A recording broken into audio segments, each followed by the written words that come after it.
live in an interconnected and increasingly globalized world. Thanks to international jet travel, people and the diseases they carry can be in any city on the planet in a matter of hours.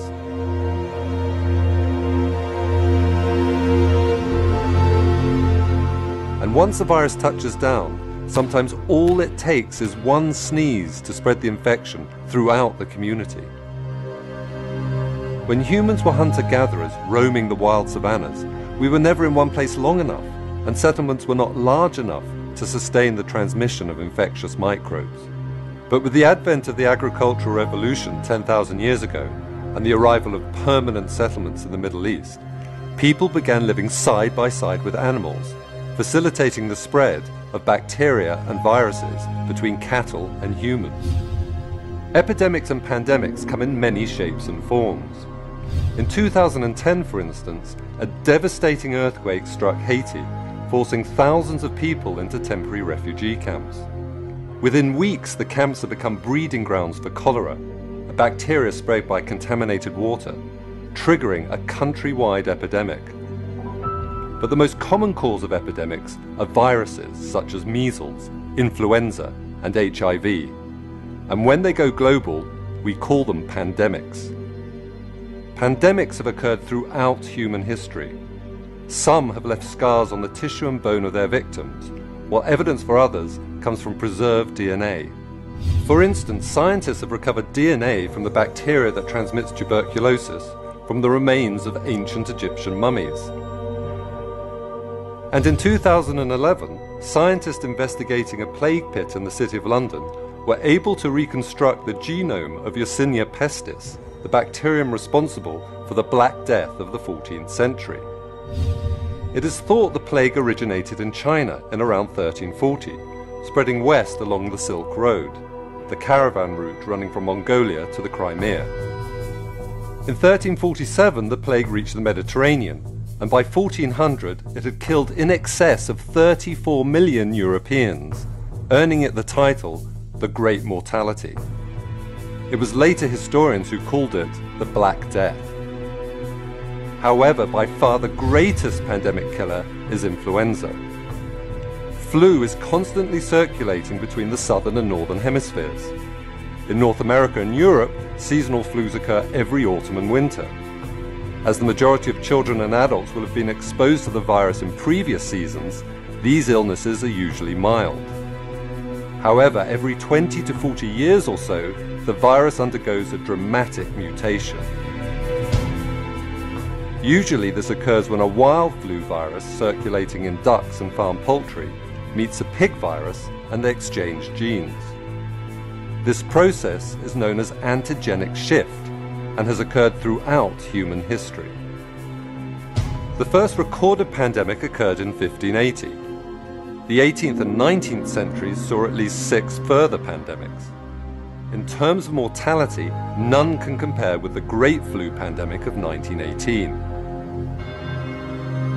The first indication of the pandemic came in the spring, when American troops in northern France began complaining of chills, headaches, and fever. Then, the following September, at a US Army barracks near Boston, soldiers started collapsing on parade, prompting their removal to the camp infirmary.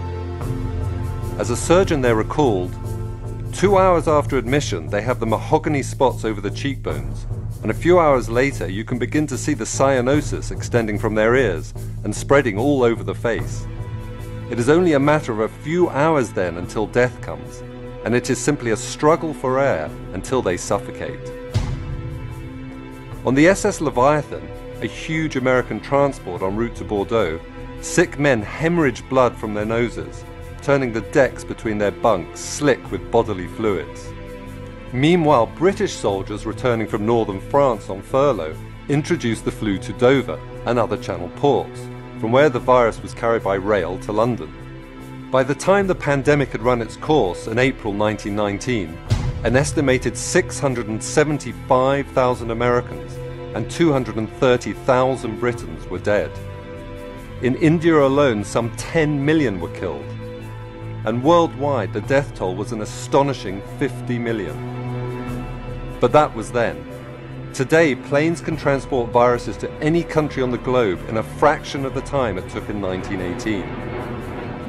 In February 2003, for instance, a Chinese doctor arrived at the Metropole Hotel in Hong Kong feeling unwell. Unknown to him, he was harboring a new animal origin virus called SARS, short for Severe Acute Respiratory Syndrome.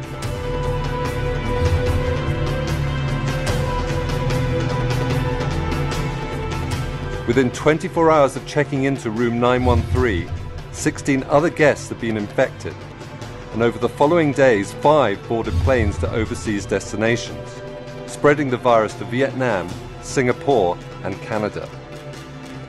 Flights between Hong Kong, Toronto, and other international cities were quickly grounded, and thanks to other emergency measures, a pandemic was averted. By the time the outbreak was over 4 months later, SARS had infected 29 countries worldwide, and more than 1,000 people were dead. For all that the virus was rapidly contained, however, there was little that could be done about the alarming news reports carried by cable news channels and the internet. As bloggers added to the hysteria by spreading unfounded conspiracy theories, tourism in Hong Kong and other affected cities ground to a halt, costing businesses more than $10 billion. One business, however, did very well. Above all, SARS was a reminder that pandemics have always been associated with panic. If history teaches us anything, it is that while pandemics may start small, their impacts can be as dramatic as wars and natural disasters. The difference today is that science gives us the ability to detect pandemics right at the very beginning, and to take action to mitigate their impacts before they spread too widely.